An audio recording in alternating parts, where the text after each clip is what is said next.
നിനക്ക് ഇവളെ കിട്ടിയുള്ളോ കെട്ടി കൂടെ പറപ്പിക്കാൻ? ഗൗരവ് അനാമികയുടെ കയ്യും പിടിച്ച് വീട്ടിലേക്ക് വന്നപ്പോൾ കേട്ട വാക്കുകളാണിത്. അമ്മേ, ഞാൻ മിണ്ടരുത്. ഈ പേഴ്ചവള എന്ത് പറഞ്ഞാണോ എൻ്റെ കുഞ്ഞിനെ വളച്ചെടുത്തത്? ദേവകിയമ്മ നെഞ്ചത്തടിച്ച് വിലപിച്ചു. അമ്മ എന്തൊക്കെയാ ഈ പറയണേ? മിണ്ടരുത് നീ. ഇവളെ കൂടെ പൊറപ്പിക്കാനാണ് നിന്റെ തീരുമാനമെങ്കിൽ എൻ്റെ മോന് ഇവിടെ നിന്നിറങ്ങാം. അല്ല, ഇനി ഇവിടെ താമസിക്കണമെന്നാണെങ്കിൽ ഇവളെ നീ എവിടുന്നാണോ കൊണ്ടുവരുന്നത് അവിടെ കൊണ്ടുപോയി വിട്. അമ്മേ, മിണ്ടാതെ ചെയ്യടാ.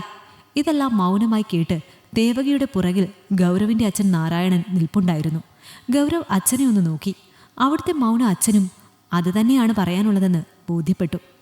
എന്ത് ചെയ്യണം, ആരെ തള്ളണം കൊള്ളണം എന്നറിയാതെ അവൻ ഒരുങ്ങി. അവസാനം അവൻ തീരുമാനമെടുത്തു. അച്ഛനും അമ്മയും പറയുന്നത് കേട്ട് നിൽക്കുന്നതാണ് നല്ലത്, ഇല്ലെങ്കിൽ ശരിയാവില്ല. അവൻ അനാമികയുടെ കൈവിട്ട് അകത്തേക്ക് കയറിപ്പോയി. ഒരു നിമിഷം അവൾ ഓന്തിനെ ഓർത്തുപോയി. ഓന്തിനേക്കാൾ വേഗത്തിലാണ് മനുഷ്യൻ്റെ നിറങ്ങൾ മാറുന്നത്. അമ്മയുടെ വഴിപിഴച്ച ജീവിതം, അച്ഛൻ്റെ പീഡനം, അതിൽ നിന്ന് താൻ രക്ഷപ്പെട്ടു എന്ന് ഒരു നിമിഷം വിചാരിച്ചു. ഇല്ല, വീണ്ടും പഴയ അനുവിലേക്ക് താൻ കൂപ്പുകുത്തി.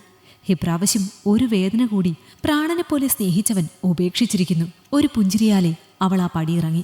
3 വർഷത്തിനു ശേഷം വിധിയോട് പൊരുതി ഇന്നവൾ തൻ്റെ പഠനം പൂർത്തിയാക്കി ഒരു നേഴ്സായി ഹോസ്പിറ്റലിലേക്ക് കയറി. സ്വപ്ന സാക്ഷാത്കാരത്തിലേക്കുള്ള ആദ്യ പടി പ്രാർത്ഥനയോടെ അവൾ വലതുകാൽ വെച്ച് കയറി. അനു, നിന്നെ ഡോക്ടർ വിളിക്കുന്നുണ്ട്. ശരി ചേച്ചി, ഞാൻ ചെല്ലാം. ദേ, ഈ മുറിവൊന്ന് ക്ലീൻ ചെയ്യട്ടെ. ശരി. പേഷ്യൻറ്റിൻ്റെ മുറിവ് ക്ലീൻ ചെയ്തവൾ ഡോക്ടറുടെ റൂമിലേക്ക് ചെന്നു. Sir, may I come in? Yes. Anamika come in. അവൾ അകത്തേക്ക് കയറി.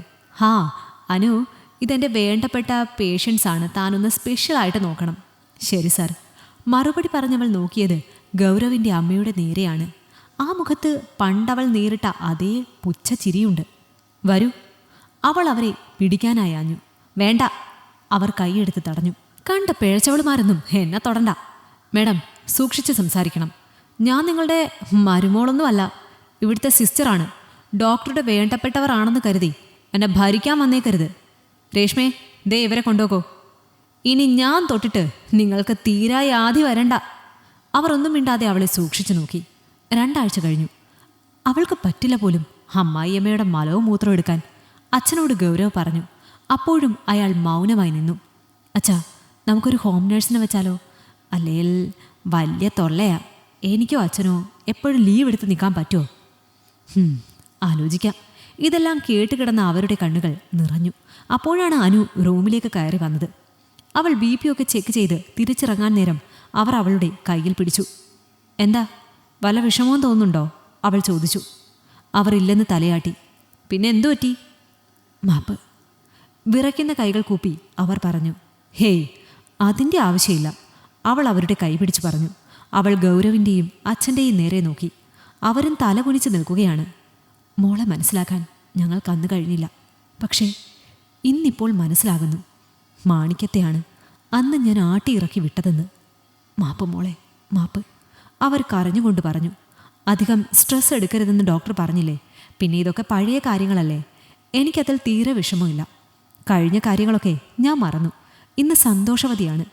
അമ്മ പോയെങ്കിലും അച്ഛനുണ്ടെനിക്ക് ഇന്ന് കൂടെ, കൂട്ടിന് വേറൊരാളും. അവളത് പറഞ്ഞപ്പോൾ അത്രയും നേരം തലകുനിച്ച് നിന്ന ഗൗരവ് തല ഉയർത്തി നോക്കി. ഒരു ചെറു പുഞ്ചിരിയോടെ അവൾ പറഞ്ഞു. കല്യാണം കഴിഞ്ഞു. ആണോ മോളെ? അമ്മയ്ക്ക് സന്തോഷമായി. ഞാൻ കാരണം മോളുടെ ജീവിതം പോയല്ലോ എന്നോർത്ത് വിഷമിക്കുകയായിരുന്നു. അതിപ്പോൾ തീർന്നു. എന്താ മോളെ മോന് ജോലി? നല്ല ജോലിയാണ്. ഒരു ദിവസം വരാം, ആളെ കൊണ്ട്, അപ്പോൾ കാണാമല്ലോ. ശരി മോളെ. അവൾ പുറത്തേക്ക് പോകുന്നത് നോക്കി നിന്ന ഗൗരവിന് നഷ്ടബോധം തോന്നി. എന്നാലും അതാരാണെന്നറിയാനുള്ള ആകാംക്ഷയും അവനിലുണ്ടായിരുന്നു. മോളെ, എന്നാ എന്നെ ഡിസ്ചാർജ് ആക്കുന്നേ? ഇന്ന് വൈകിട്ടെന്നാ വൈശാഖ് ഡോക്ടർ പറഞ്ഞേ. ആണോ? സമാധാനം. വീട്ടിൽ പോയാൽ തന്നെ പകുതി അസുഖം കുറയും. മോളെ, മോൾ അവനെ കൊണ്ടുവരാമെന്ന് പറഞ്ഞിട്ട് വന്നില്ലല്ലോ. വരും, ഞാൻ പറഞ്ഞിട്ടുണ്ട് ഇന്നലെ ഡിസ്ചാർജ് ആകുമെന്ന്. ആണോ? ശരി. ഇത് കേട്ട ഗൗരവിന് ആകാംക്ഷ അടക്കാനായില്ല. വൈകുന്നേരമായി. നന്നായി നോക്കണം മിസ്റ്റർ ഗൗരവ്. അധികം പണിയൊന്നും എടുപ്പിക്കേണ്ട. പിന്നെ ഇടയ്ക്കിടയ്ക്ക് പുറത്തേക്കൊക്കെ കൊണ്ടുപോകണം. വേറെ ഒന്നും കൊണ്ടല്ല, ഒരു റിലീഫ് ആയിക്കോട്ടെ. അപ്പോൾ പെട്ടെന്നൊരു പ്രോഗ്രസ് ഉണ്ടാകും, ആരോഗ്യത്തിനും ഒക്കെ. എനിവേ വേറെ ഒന്നുമില്ല. ഡോക്ടറെ. എന്താ അമ്മേ? അനാമിക സിസ്റ്റർ ഉണ്ട്. എന്തേ, വിളിക്കണോ? വിളിക്കാം. രേഷ്മ സിസ്റ്റർ, അനാമികയോട് ഇങ്ങോട്ടൊന്ന് വരാൻ പറയൂ. എന്നിട്ട് താൻ ആ 101 പേഷ്യൻറ്റിനെ ഒന്ന് നോക്കിയേ. ശരി ഡോക്ടർ, ഇപ്പോൾ വരും കേട്ടോ. എന്താ വൈശാഖ് ഡോക്ടറെ വിളിച്ചത്? ഏയ് ഒന്നുമില്ല, ഇവർക്ക് തന്നെ ഒന്ന് കാണണമെന്ന് പറഞ്ഞു, അതാ. ആ അമ്മേ, മോളെ വന്നില്ലേ? അവരുടെ ചോദ്യത്തിന് അവൾ പുഞ്ചിരിച്ചു. എന്നിട്ട് വൈശാഖിൻ്റെ മുഖത്തേക്ക് നോക്കി. അമ്മേ, ഇതാ ആൾ. അവൾ വൈശാഖിനെ ചൂണ്ടി പറഞ്ഞു. അവളുടെ പറച്ചിലിൽ ഗൗരവ് ഒന്ന് ഞെട്ടി. അതെ അമ്മേ, ഞാൻ തന്നെയാണ്. ഇവൾ മിസ്സസ് വൈശാഖ്. നന്നായി വരും.